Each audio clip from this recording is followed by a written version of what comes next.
Hey, greetings, family. So we came out here to the City of Industry at the Ballot Processing Center for the LA County Registrar and Recorder County Clerk.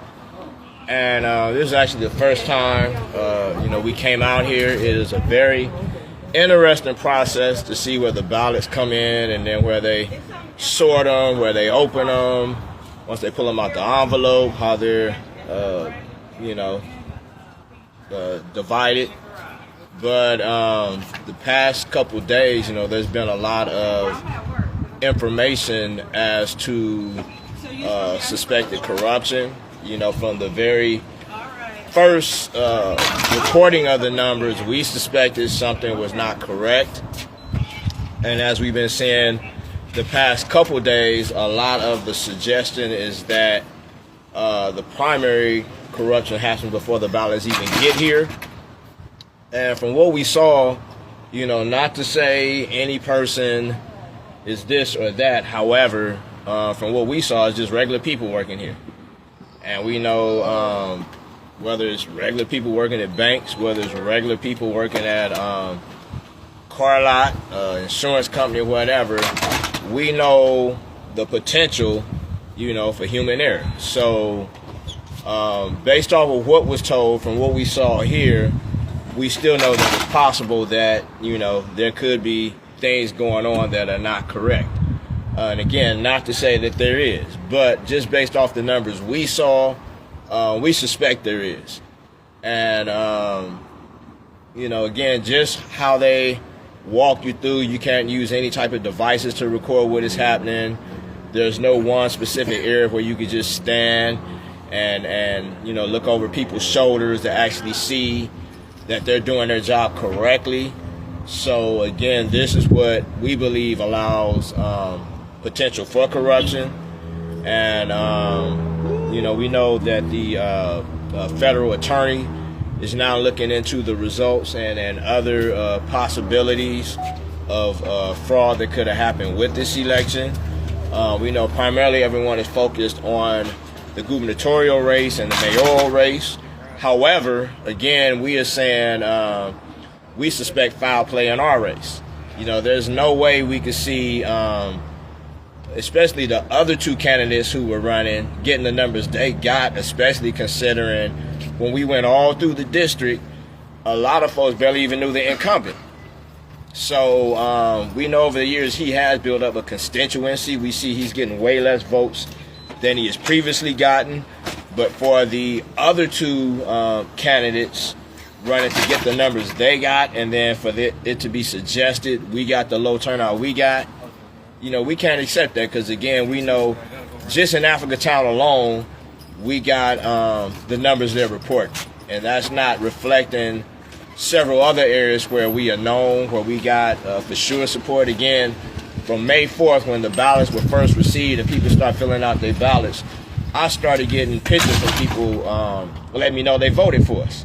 So the end result is not matching up to where we know it should be. And again, just what you get to observe here, there's no way you can gauge what really is and is not happening in here. But like I said, a lot of the reports are saying before the ballots even get here is where the real corruption is going. And it's interesting because we actually rented a car today, and just so happens as we got out the car, I found two ballots in the car. And again, that's what is being suggested is happening, where a lot of people are registered to vote.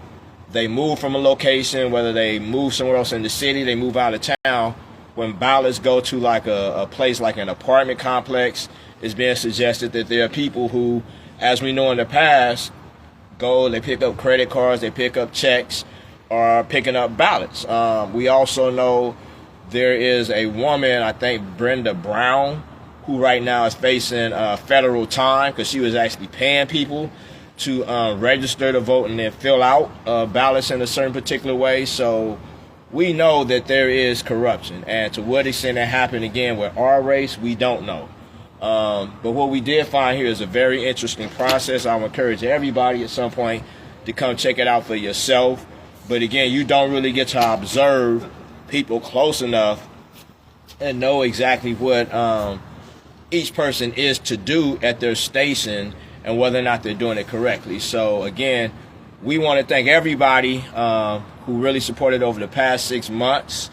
Whether you got out here with us, knocked on doors, you were making phone calls, you donated, you showed up in different capacities. Those of you who helped us online, again, as we're shadow banned, y'all really helped us reach more people than we probably would have otherwise reached. And don't let the numbers they're reporting discourage you, because we know that's really what they want to do. They want to try to humiliate us and make people who voted for us feel like, you voted for a losing cause. Again, we know they manipulate social media. During COVID, we saw how they instantly, as soon as you put a post up, were able to respond. And if you were saying something outside what they wanted to be said, they put out a response against your post, or they took your post down. So we know the same potential can happen with these voting results. So that just means we now have to look for another way. Maybe the federal attorney who is investigating will find and produce something to counter or even stop any potential corruption that is happening here. But in the meantime, between time, we're going to look for other ways to organize, because for now, very likely it means Isaac's going right back in office. The mayoral race, we don't know. The gubernatorial race, whichever way that goes, don't look good for us. So that just means over the next 2 years, 2 to 4 years, we got to figure out what we're going to do, y'all. And again, we want to thank everyone who took the time to at least vote for us and participate in this. But now, please continue to follow us and see what it is we're doing, and other folks will be connecting with to respond to the ongoing black erasure that's happening. So, appreciate y'all. Oh, I love my dad. Wait a minute. Yes, I love your plate. Oh, there's no one's gonna open it. No, go get that. Oh yeah, you're right. Thank you. Or let's go. I want to ask a question.